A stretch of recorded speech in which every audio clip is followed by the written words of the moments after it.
بہت زمانے پہلے صحرا کی وسیطوں میں چھپا ہوا شہر اگرابا اپنی روشنیوں اور شور سے بھرا ہوا تھا۔ اس شہر میں ایک نوجوان رہتا تھا جس کا نام علاء الدین تھا۔ وہ غریب تھا مگر دل کا صاف اور خوابوں سے بھرپور تھا۔ لوگ اسے چور کہتے تھے مگر وہ صرف اپنی بھوک مٹانے کے لیے بازار میں چھوٹی موٹی چوری کرتا تھا۔ علاء الدین کی قسمت بدلنے والی تھی اور اسے خود بھی اس بات کا اندازہ نہیں تھا۔ ایک دن علاء الدین کی ملاقات ایک پراسرار جادوگر جعفر سے ہوئی۔ جعفر ایک طویل قد والا، خوفناک آنکھوں اور سیاہ لباس میں ملبوس آدمی تھا۔ اس نے علاء الدین سے کہ تم دھین ہو، بہادر ہو اور انوکھی ہو، مجھے تمہاری مدد کی ضرورت ہے۔ اگر تم میرا کام کرو گے تو میں تمہیں ایسا خزانہ دوں گا جس کا تم نے کبھی خواب بھی نہ دیکھا ہوگا۔ علاء الدین نے پوچھا، کیسا کام؟ ایک چراغ چاہیے، جعفر نے جواب دیا۔ یہ چراغ غار عجائبات میں چھپا ہوا ہے، لیکن یاد رکھو غار صرف اسی کو قبول کرتا ہے جس کا دل بے داغ ہو۔ تم خالص ہیرا ہو۔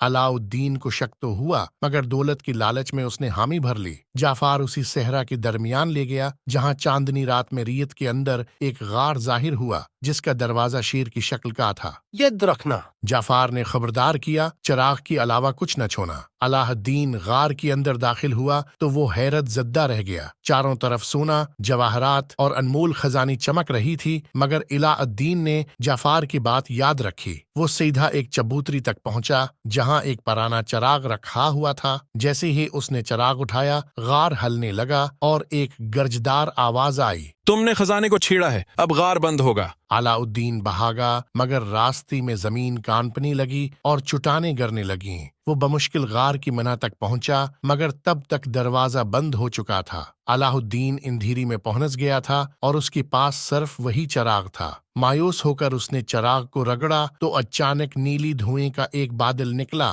دھوئیں سے ایک دیو ہیکل شخصیت نمودار ہوئی جس کی چہرے پر شرارت بھری مسکراہٹ تھی۔ ہزاروں سالوں سے قید تھا، آج گردن میں درد ہو گیا۔ جن نے قہقہ لگاتی ہوئی کہا، تو میرے آقا حکم کریں، 3 خواہشات پوری کروں گا، لیکن یاد رکھیں زیادہ خواہشیں مانگنا منع ہے۔ علاء الدین حیرت سے بولا، تم واقعی جن ہو؟ بالکل، اور تم میرے نئے آقا ہو۔ علاء الدین نے اپنی پہلی خواہش مانگی۔ مجھے یہاں سے نکالو۔ جن نے اسی صحرا کے کہلی ہوا میں پہنچا دیا مگر علاء الدین کی مشکلات ختم نہ ہوئیں۔ جعفر جو اب غصے سے پاگل ہو چکا تھا نے چراغ کو واپس لینے کے لیے چالاکی شروع کر دی۔ دوسری طرف علاء الدین نے اپنی دوسری خواہش استعمال کی اور خود کو ایک شہزادی میں بدل لیا۔ اس نے قیمتی لباس، شان و شوکت کے ساتھ اور ہاتھی پر سوار ہو کر شاہی محل کا رخ کیا تاکہ شہزادی یاسمین کا دل جیت سکی۔ شہزادی یاسمین خوبصورت اور نڈر تھی مگر اسی شہزادوں کی دولت سے کوئی فرق نہیں پڑتا تھا۔ علاء الدین نے اپنی حقیقی شخصیت چھپائی مگر اس کی ایمانداری اور نرمی نے یاسمین کا دل جیت لیا۔ لیکن جعفر علاء الدین کی چالاکی سمجھ گیا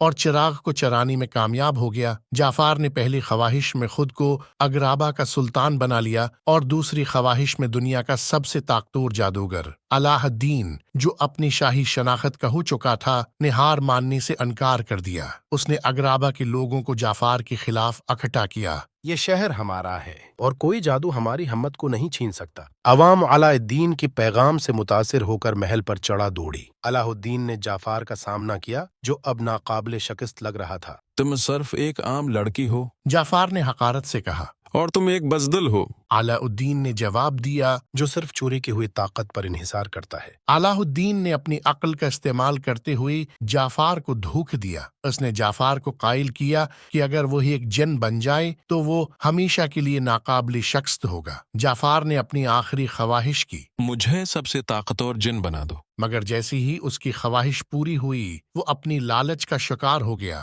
جعفر کو ایک چراغ میں قید کر دیا گیا اور وہ ہمیشہ کے لیے غلام بن گیا۔ علاء الدین نے اپنی آخری خواہش جن کی آزادی کے لیے مانگی۔ جن نے جذبات سے مغلوب ہو کر کہا، تم نے میرا دل جیت لیا دوست۔ اگرابا میں امن لوٹ آیا۔ سلطان نے علاء الدین اور یاسمین کی محبت کو دیکھتے ہوئے اعلان کیا کہ شہزادی کو اپنی مرضی سے شادی کرنے کا حق ہے۔ شہر بھر میں علاء الدین کی بہادری اور ہمت کا شاندار مظاہرہ ہوا۔ دیانت کی کہانیاں گونجنے لگیں۔ لوگ جن کے قہقہوں کو یاد کرتے تھے اور وہ دن بھی جب اگرابا ایک نوجوان کی جستجو سے بچا تھا، اور یوں علاء الدین کی جستجو ہمیشہ کے لیے تاریخ بن گئی۔